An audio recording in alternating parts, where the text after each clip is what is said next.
Okay, inshallah, we start back from where we stopped, and I'm sorry for the interruption. So, inshallah, after all of what we just mentioned, and all the details mentioned in Fiqh and Islam, we have a few more points to touch on before we enter today's discussion, inshallah ta'ala. When we're studying Fiqh, there are many terms that we will come across. So, someone who just entered Islam, for example, a convert, would not be familiar with a lot of things that they'll find that don't make sense after accepting Islam. For example, they accept Islam, they come to the masjid and tell them the way you pray is like this, okay? But when they start to learn it, they'll find out that there's something called a Mathhab, and there's something called opinion, a difference of opinion. And they start to get all confused with all the details.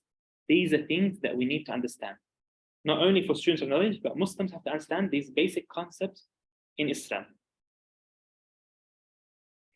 So what do these things mean in Islam? The question that we have for now, inshallah ta'ala, is what is a madhab?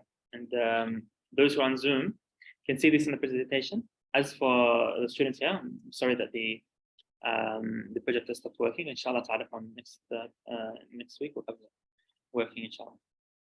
So a madhab in Arabic comes from the word dhahaba. Okay, what's dhahaba mean? To go. Good. To go. Yeah. And what does madhab mean? What's mean? No, not method. So madhab means the place where someone went, the road that they used to go. Okay, so everyone out there has a madhab. Yeah, everyone has a way that they follow in their life. And in Islam, this word was used for every scholar who had their own set of rulings and their own principles of understanding the Quran and Sunnah, their own special principles. For example, if someone didn't have following, they would be called an imam. They wouldn't be called the Ahad al-Madhab. Yeah? Someone had students, and their way of understanding Quran and Sunnah was adopted. So in the Shafi'i, for example, you find that people strive to understand what Shafi'i's opinion would have been about so-and-so matter according to the Quran and Sunnah. So madhab means that they're trying to understand the way and understand Quran and Sunnah through the way he would understand it. So the madhab. So it means basically the way of understanding that an imam would have had. So not every imam will reach the level of ijtihad. Ijtihad is to be able to get your own rulings from the Quran and Sunnah, like I said. To derive rulings from the Quran and Sunnah, have a madhab. But only imams who were mujtahid and had large amounts of followers would have something called a madhab. Now, throughout history, there were many madhab. And some scholars have mentioned that there were around 33 madhabs. 33 madhabs, one time.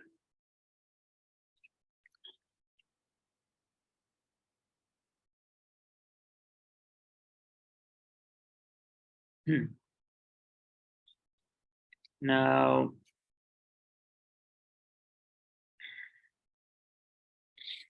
we had about 33 madhabs out there, and a lot of these had died away now. Okay? And we were left with only a few.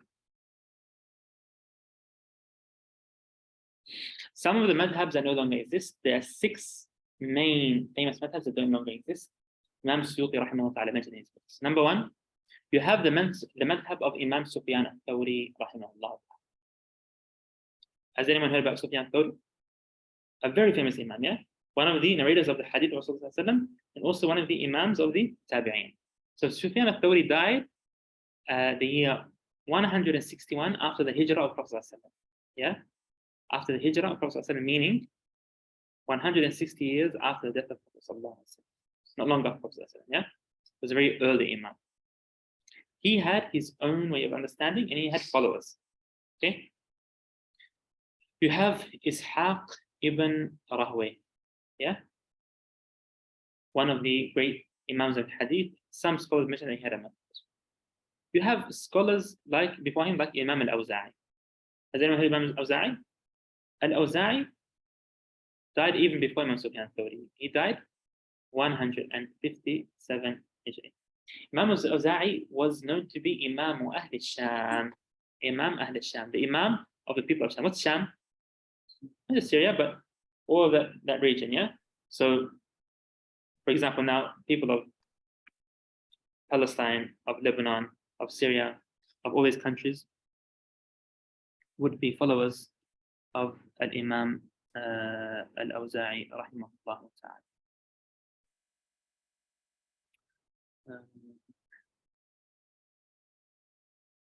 I don't know where the slides are from. It's disappeared.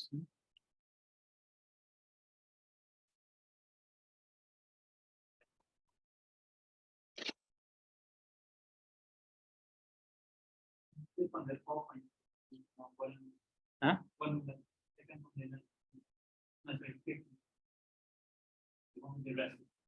This one?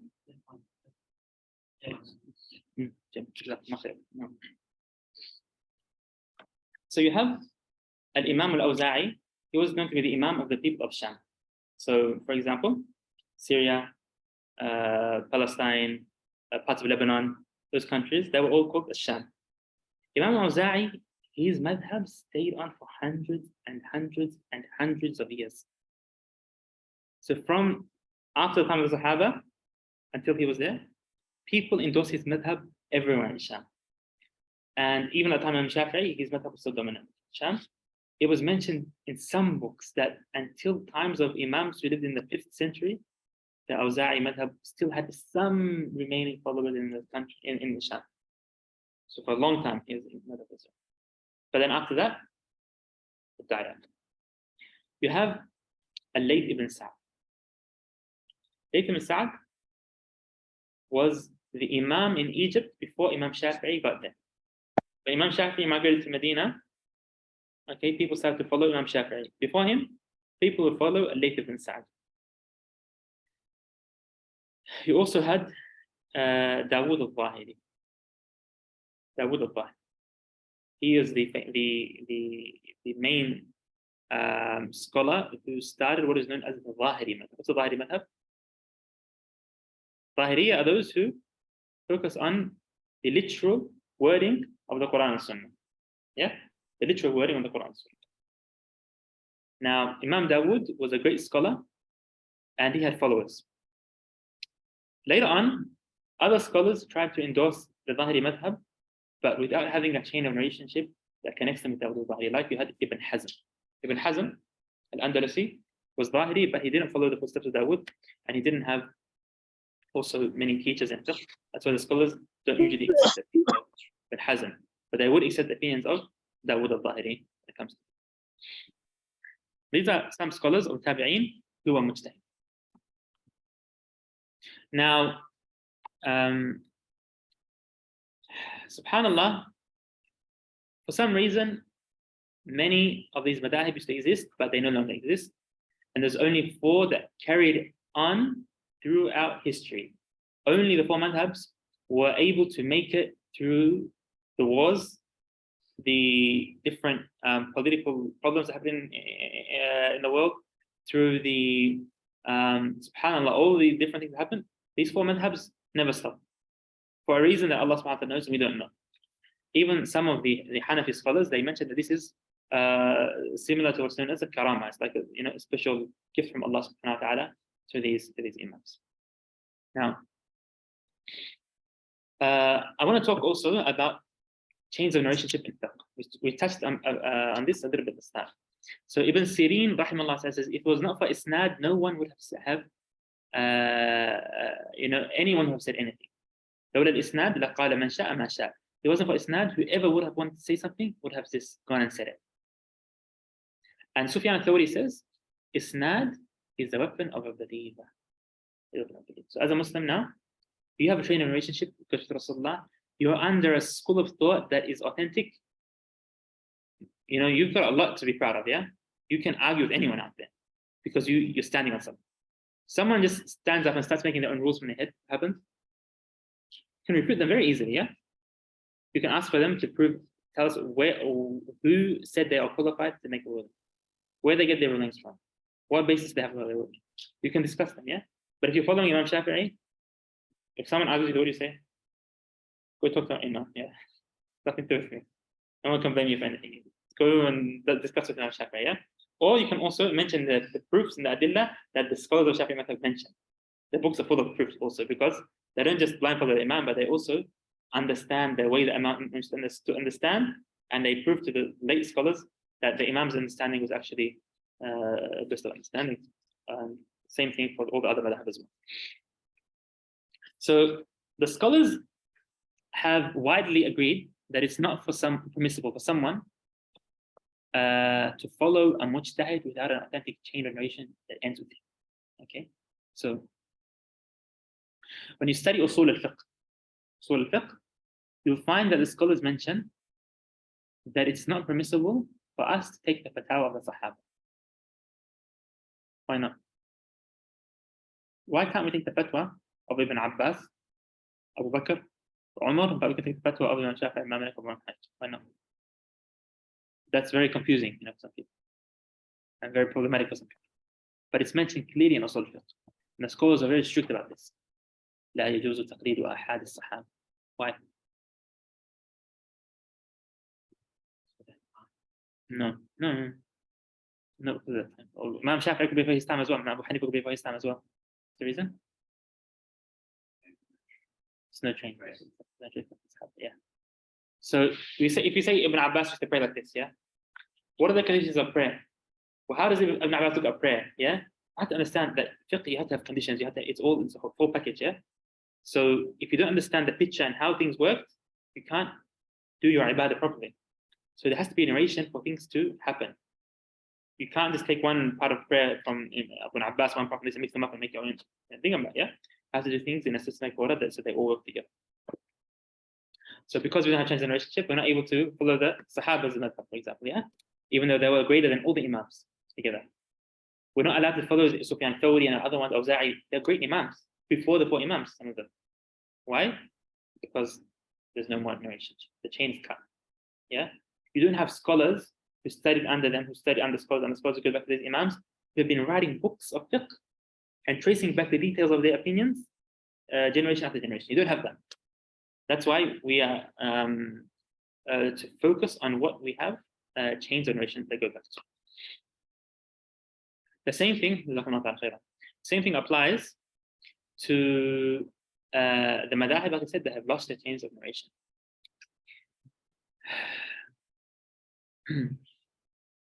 And Allah subhanahu wa ta'ala has preserved these 4 Mathahib, and the chains of narration are there till today. Inshallah ta'ala, next class, of course, I'll bring examples, if I don't forget, of chains of narration that go back to these Mathahib. Inshallah ta'ala. So, inshallah, I'll give a picture of a ijazah or isnad that goes back to these Imams, and then from these Imams to Rasul and see how fiqh is narrated. Now, we'll end with a few sayings of scholars. Imam al-Mardawi is one of the Hanbali scholars. He says in his book, Tahbir, that indeed the reliance of Islam and its followers has remained on these 4 madhabs and their followers. The followers of the 4 madhabs have perfected their opinions, sayings, and actions. And the 4 madhabs have been refined and transmitted without doubt, unlike the madhabs of other people, even though they were reliable, but have not fully been refined or transmitted. That is what Imam al-Madhab says. Imam al-Zarkashi, one of the great Shafi'i scholars, says in his book Al-Bahr al-Muhit that the ijma' or the consensus of the Muslims has fallen on that the truth is within these 4 madhab. So we can't say Imam Abu Hanifa is the only one who's correct, Imam Shafi'i is the only one correct, no. But we say generally the truth would be inside this 4 madhab. Inside this 4. Hence, it's not permissible to follow any other. So, if you were to follow Imam Shafi'i sometimes, that's fine, but you don't go outside the 4 madhab and take random opinions that have no basis to them. That's something that you're not supposed to do in Islam. Wallahu ta'ala a'lam. Also, another question, who do I follow? Ibn Qudama rahimahullah ta'ala says in Al-Mughni, famous book Al-Mughni, he says the scholars have agreed that whoever follows one of the 4 Imams, his actions of worship, his transactions, his dealings, okay, and everything he does is correct, and that his accountability, his dhimma, is clear in front of Allah subhanahu wa ta'ala. So if someone who's follow Abu Hanifa until he died, khalas. Allah subhanahu wa ta'ala accepts from them, inshallah. The salah, the ibadah will be good. Someone who's follow Imam Ahmad, same thing.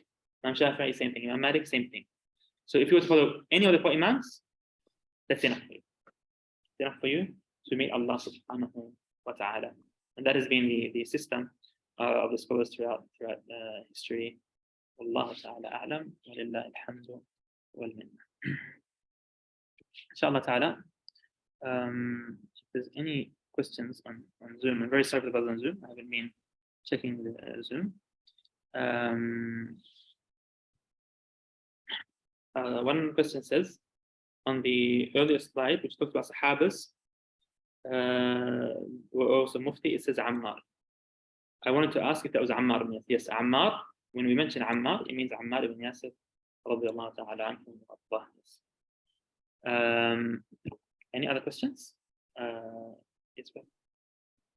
Some people in say, can you follow one Mathhab and take any of what are the issues, or why can't we do them?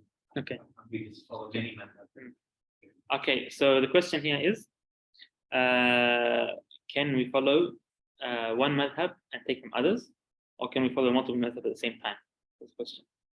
Now, the details of this question differ from scholar to scholar, but generally, according to the opinion of the Shafi'i Madhab, it's permissible for someone to take from other Madhabs. Okay, it's permissible for you to take from other Madhabs, as long as you go by the conditions of taking from other Madhabs. So there's conditions there. What are these conditions? For example, they say you don't just do it to run away from responsibility. Okay, you don't do it to run away from responsibility. So, for example, you don't want to worship Allah subhanahu wa ta'ala, so you take the easy things and everything, so you never worship Allah subhanahu wa ta'ala ever. Yeah, like, but you do it, usually you do it for need or something like that. Number 2, second condition, to follow another madhab, is to go by the conditions of that madhab in the matter that you are addressing, you're doing. For example, if you want to pray according to Hanafi madhab, you have to pray according to the conditions of Hanafi madhab. You can't pray a Shafi'i prayer according to Hanafi madhab. For example, the Hanafi madhab says you don't recite Surah Al-Fatiha when praying behind the Imam. The rest of the conditions of prayer follow according to Abu Hanifa. Don't go by the Shafi'i opinion in prayer, because Imam Shafi'i rahimahullah ta'ala believes you have to recite Fatiha behind the Imam, you have to do other things. So you can no longer follow the details of the Shafi'i madhab when you're praying a Hanafi prayer. So these are 2 main conditions, and there's other conditions that you can find in the books.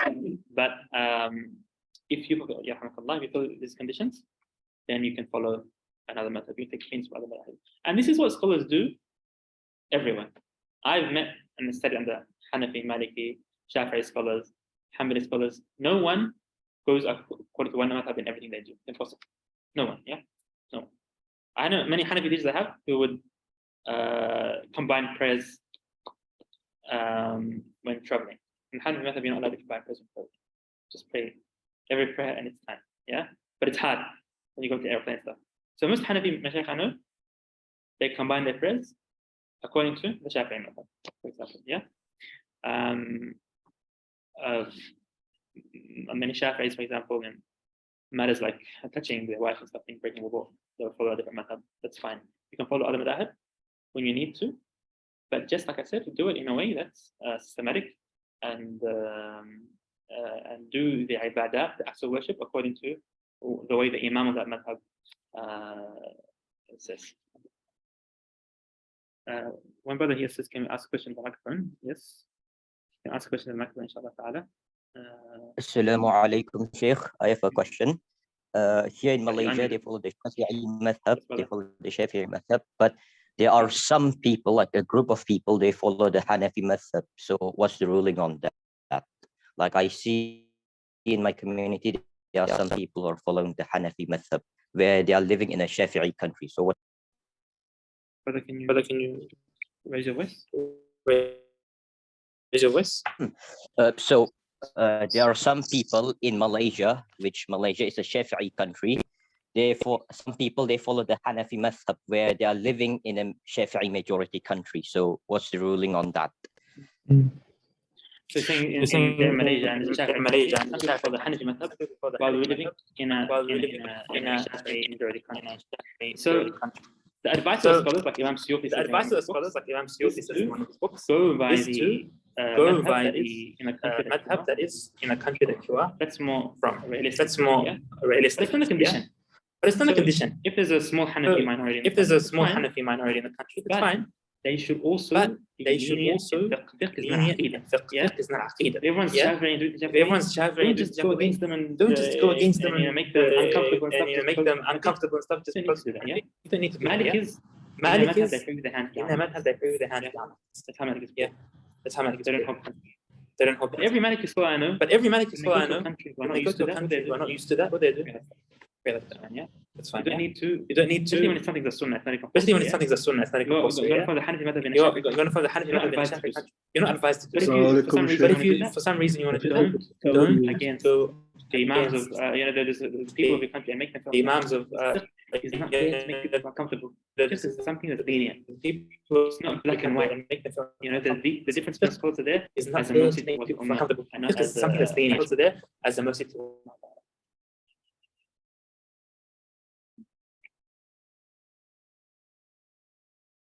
Okay, there's another question I think in chat. Sorry. I think the microphone is.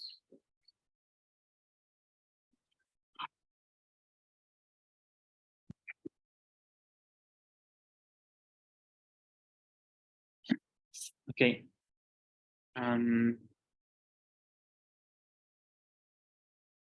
So I was saying that it's fine to follow a madhab other than the madhab you're from, but it's not something that scholars advise. They advise to go to what people are used to. If you're not sure what people are used to, what about the teachers that you find in your country? What they teach, learn. Because you need to learn fiqh under a scholar. But if for some reason someone wants to be Hanafi, fine, but don't take fiqh as if it's black and white. Don't make people feel uncomfortable. Make sure you approach fiqh in a way that is comfortable for people, because we're not here to make people uncomfortable. Malikis, like I said, they pray with their hands down in praying salah. But Maliki scholars, whenever they go to a country that's not Maliki, what they do, they pray with their hands up usually, if people are going to feel funny about it. So take fiqh easily, and we don't, just try to look different at people so that they know that we're not like them and we're better than how fiqh goes. Take fiqh easily, like the Sahaba used to take it. Easy approach, inshallah. Any other questions? Okay, inshallah ta'ala, we'll stop here for today. Wallahu ta'ala a'lam. Sallallahu ala sayyidina Muhammad wa ala sahbihi. Very sorry for the delays and for the qara that happened in the middle, but inshallah ta'ala, we will inshallah ta'ala not have that again, inshallah. Wallahu ta'ala a'lam. Sallallahu ala sayyidina Muhammad wa ala sahbihi.